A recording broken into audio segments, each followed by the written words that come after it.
قبول ہو گئی۔ ولم یتقبل من الآخر، اور دوسرے کی قربانی قبول نہیں کی گئی، یعنی قابیل کی قربانی قبول اللہ رب العالمین نے نہیں کیا۔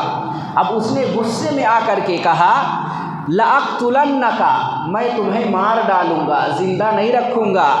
قالا، تو اس نے کہا انما یتقبل اللہ من المتقین، اب تمہاری قربانی جو قبول نہیں ہوئی اس کی وجہ یہ ہے کہ تم نے اللہ کے لیے قربانی کو نہیں پیش کیا، تمہارے دل میں فطور تھا۔ اللہ اسی کی قربانی کو قبول کرتا ہے جس کے دل میں تقوی ہو، اخلاص ہو، اللہ کی محبت کے لیے، اللہ کی رضا کے لیے قربانیاں پیش کرتا ہو، ایسے کی قربانی اللہ قبول کرتا ہے۔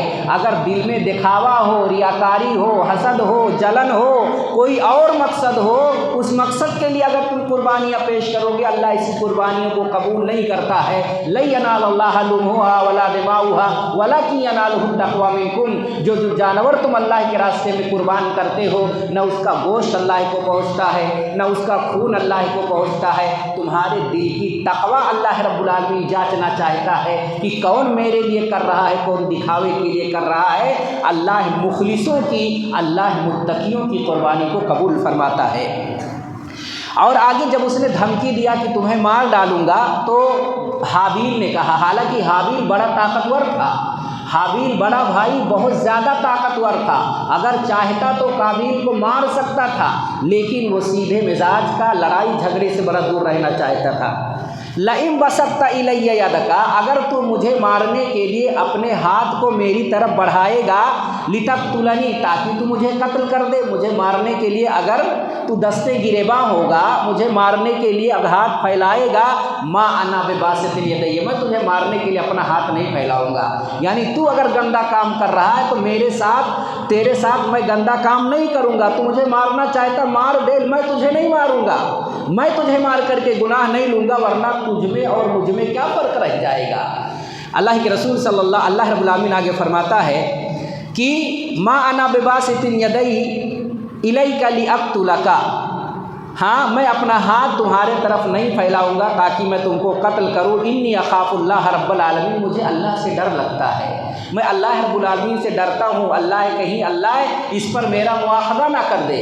آپ کو وہ حدیث یاد ہوگی، غالباً بخاری کتاب الایمان کی روایت ہے کہ عن الاحنف بن قیس قال خرجت لانصر هذا الرجل فلقيني ابو بکر فقال اين تريد قال انصر هذا الرجل فقال ارجع فإني سمعت رسول الله صلى الله عليه وسلم يقول اذا التقى المسلمان بسيفهما فالقاتل والمقتول في النار قلت يا رسول الله هذا القاتل فما بال المقتول قال انه كان حريصا على قتل صاحبه اخرجه البخاری في کتاب الایمان۔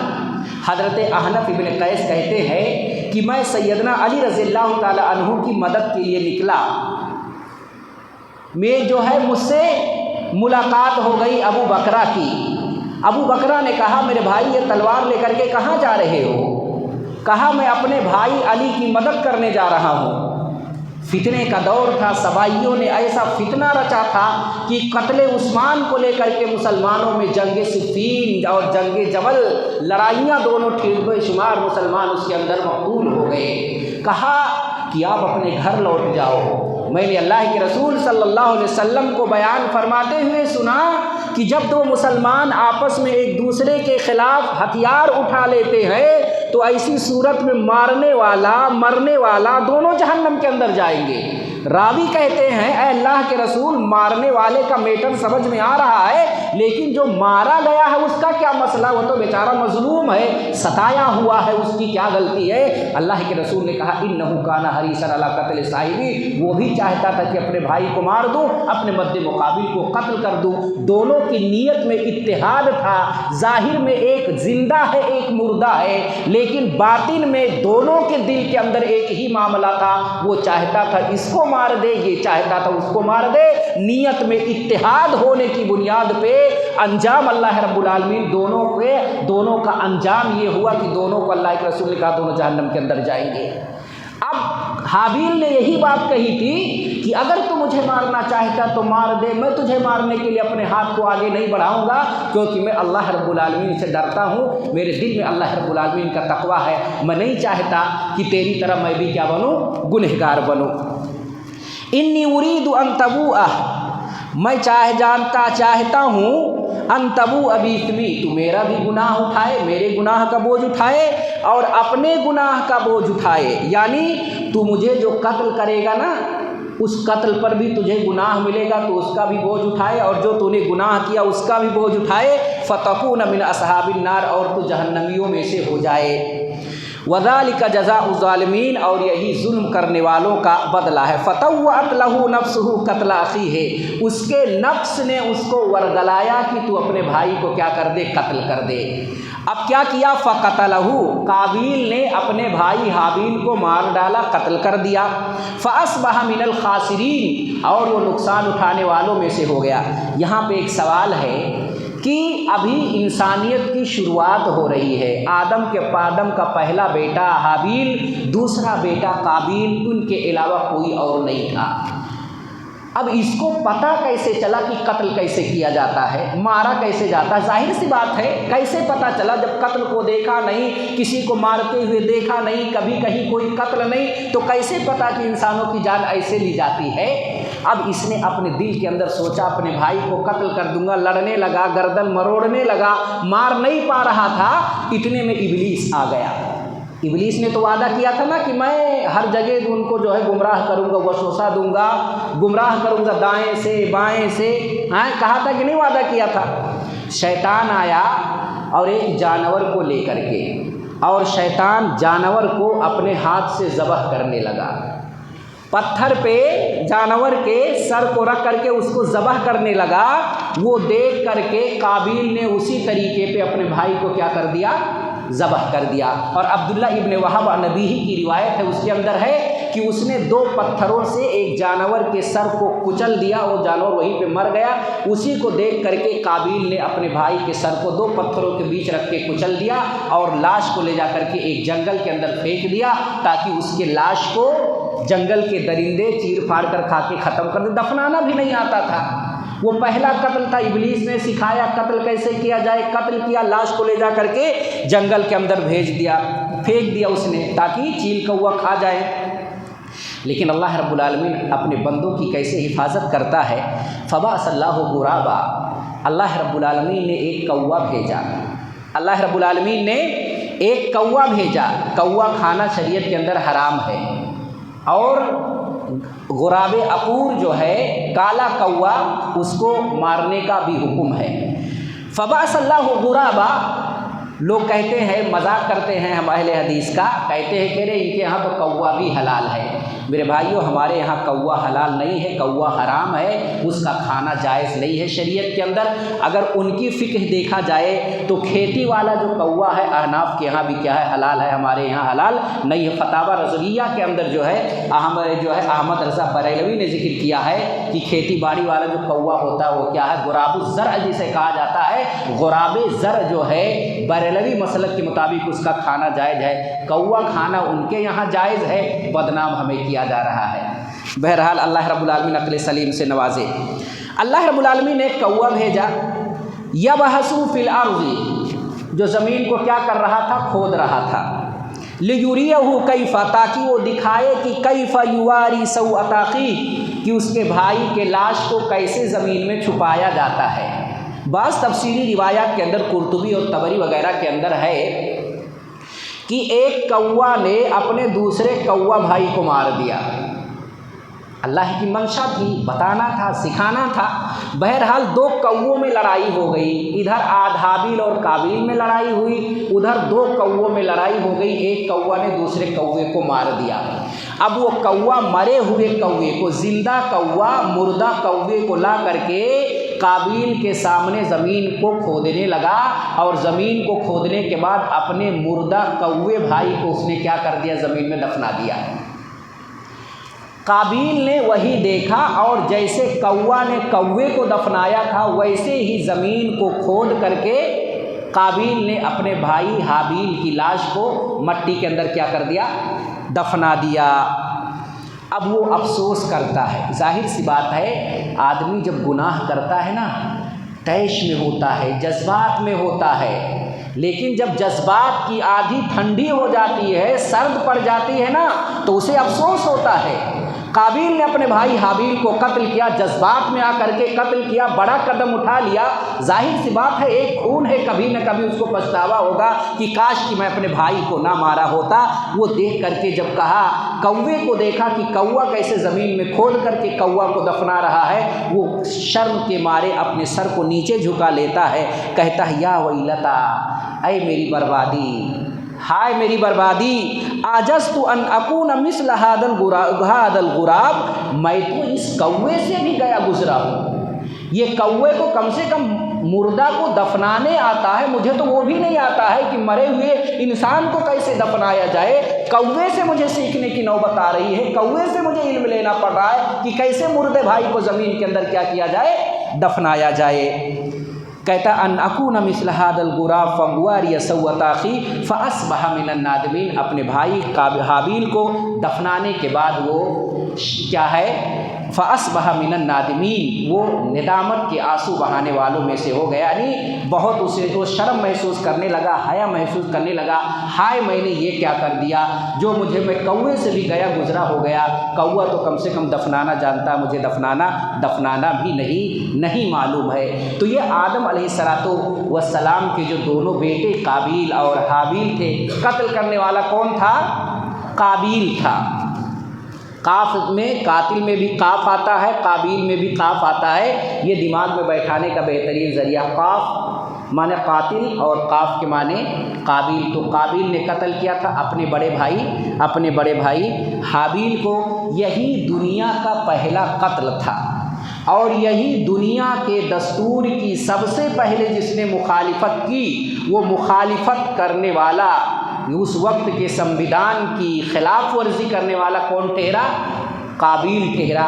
اسی وجہ سے اللہ کے رسول صلی اللہ علیہ وسلم بیان فرماتے ہیں، لا تقتل نفس، جو بھی نفس قتل ہوتی ہے، الا علی کان ابن آدم الاول کفل منہا، تو اس قتل کا ایک حصہ آدم کے پہلے بیٹے قابیل کو ملتا ہے، لأنہ کان اول من سن القتل، اس وجہ سے کہ سب سے پہلے جس نے قتل کو ایجاد کیا تھا، قتل کی شروعات کی تھی، وہ قتل کی شروعات کرنے والا قابیل تھا۔ اس وجہ سے دنیا میں جتنے بھی مرڈر ہو رہے ہیں، جتنے بھی قتل ہو رہے ہیں، سارے قتل کے جو گناہ قتل کے ہوتے ہیں نا، اس کا ایک حصہ جو ہے قابیل کے حصے میں جاتا ہے، اور اس کے گناہوں کے رجسٹر میں اضافہ ہوتے رہتا ہے۔ اللہ رب العالمین سے ہم دعا کرتے ہیں کہ اللہ رب العالمین ہمیں قرآن فہمی کی توفیق عنایت فرمائے، اللہ رب العالمین ہمیں ظلم سے بچائے، شرکسی سے بچائے، قتل سے بچائے۔ اللہ رب العالمین ہمیں احسان جنہوں نے ہمارے ساتھ کیا ہے یا جنہوں نے آپ کے ساتھ کیا ہے، اللہ ہمیں احسان کا بدلہ چکانے کی توفیق عنایت فرمائے۔ بڑے بھائیوں کی ہم قدر کریں جو دن رات ایک کر کے آپ کو بنایا ہے، اس لائق بنایا، پڑھایا ہے، اس لائق بنایا کہ آپ اچھی نوکری کر سکے، اچھے سے زندگی گزار سکے، تو اس احسان کو ہمیں نہیں بھولنا چاہیے۔ اللہ ہمیں حسد سے، کینہ سے، بغض سے، عناد سے، نفرت سے اللہ رب العالمین ہماری اور آپ کی حفاظت فرمائے۔ اللہ رب العالمین جب تک زندہ رکھے ایمان پر، توحید پر زندہ رکھے، خاتمہ ہو ایمان پر ہو، توحید پر ہو، ہمارے دل اپنے مسلمان بھائی کے لیے پاک و صاف ہوں۔ وَأَقُولُ قَوْلِي وَأَسْتَغْفِرُوا لِي وَلَكُمْ وَلِسَائِرِ الْمُسْلِمِينَ فَاسْتَغْفِرُوهُ إِنَّهُ هُوَ الْغَفُورُ الرَّحِيمُ۔ والسلام علیکم ورحمۃ اللہ وبرکاتہ۔